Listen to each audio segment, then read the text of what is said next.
నారాయణ గారు అంటే నాకు ఎప్పటి నుంచో ఒక ప్రత్యేకమైన అభిమానం. నారాయణ గారి ఇన్స్టిట్యూట్ లో అదొక బ్రాండ్. నారాయణ మాస్టర్ గారి లక్ష్యం ప్రభుత్వ పాఠశాలలు మూసేయాలని. మన పార్టీలో మినిస్టర్లుగా ఉన్న కార్పొరేట్ స్కూల్ ఓనర్లకి, మన పార్టీకి డొనేషన్ ఇచ్చిన కార్పొరేట్ స్కూల్ ఓనర్లకి ప్రమోట్ చేస్తాం. బిజినెస్ జరిగిద్ది. ఇది సామాజిక న్యాయం. నేను visionary.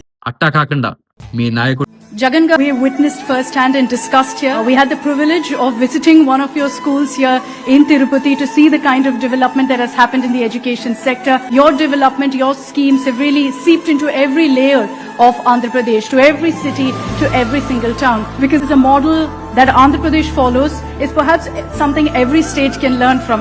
Ensures that global opportunities are available for government school students in Andhra Pradesh, which is amazing.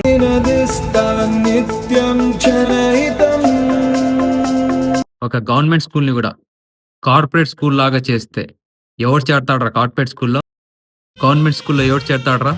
ఒక పేదోడి పిల్లోడు. అలాంటోడికి ఇంగ్లీష్ మీడియం అవసరమా? ఫుడ్ మెనూ అవసరమా? వాళ్ళకి ఇంగ్లీష్ నేర్పించి యూకేకి యూఎస్కి పంపించడం అవసరమా?